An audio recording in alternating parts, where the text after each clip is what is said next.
1 in 3 homeless people are under age 18. They don't all live on the streets, you know.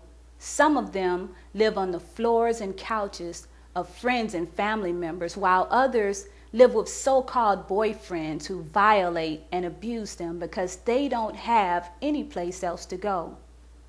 Buy my book, Thank God for the Shelter, Memoirs of a Homeless Healer today, and join the hundreds of concerned mothers, fathers, sisters, and brothers who want supportive and safe housing for teen girls.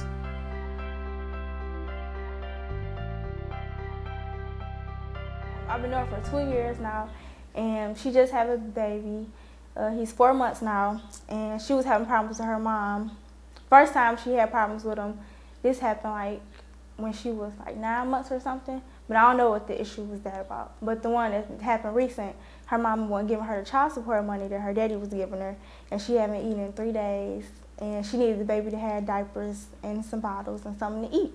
And she had told me one day, it was on a Thursday, because we didn't have school, she wanted me to come to watch the baby for her. So I watched the baby for like 2 hours for her so she could find somewhere to stay.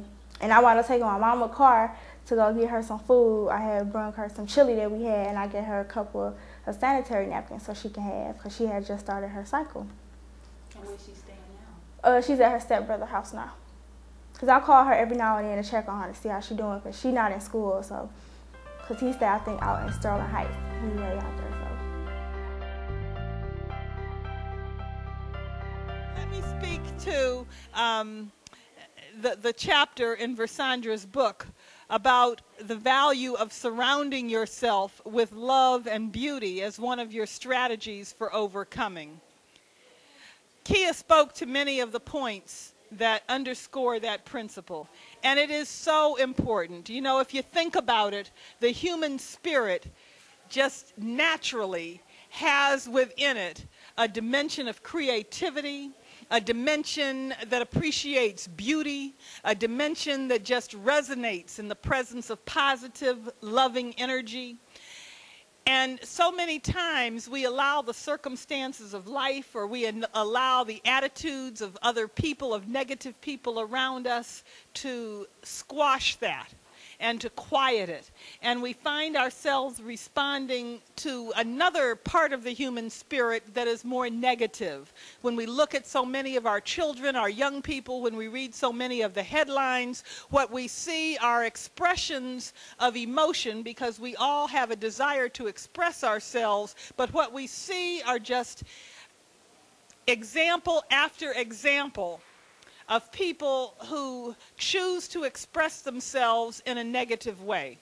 And I don't claim to be a formal psychologist or sociologist, but I just have to believe that there is a parallel between the time that arts programs were taken out of our schools and out of our lives and out of a conscious part of so much of the learning environments for our young people.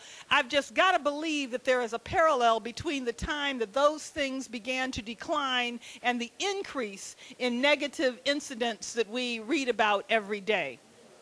Because we are not nurturing that creative expression that is inherent in each of us. And so places like the DIA, places like the Charles H. Wright Museum of African American History, places like a beautiful park, the Riverwalk area, Belle Isle in the summertime, places like many of the art studios that many of you are no doubt associated with, places like the beauty of our homes and the homes of family members and people who love us, are places that nurture and inspire the positive creative energy in each of us. And so, you know, I'm mindful students of the scripture might remember the verse that talks about how the heavens declare the glory of God. There's something just inherent in us, in the way that we have been created, that responds and resonates to beauty, to majesty, to power. And a key strategy for for adjusting our attitudes, for positioning ourselves for future success, a key strategy for reminding ourselves of who we are is absolutely this principle that Versandra points to, surrounding yourself with love and beauty. And so I say that to encourage each of you to take a step for yourselves, to take steps with your children, with your family members, to make environments of love and beauty an active and conscious part of the places that you spend time.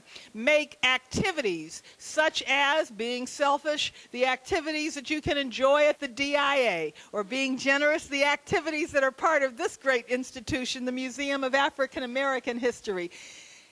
Experience those things together. Take the steps to nurture and inspire that positive, creative energy, and watch the opportunities. Watch yourself become more aware and more positioned to respond to the opportunities that undoubtedly abound around each of you. Congratulations again, Versandra, and best wishes to each of you.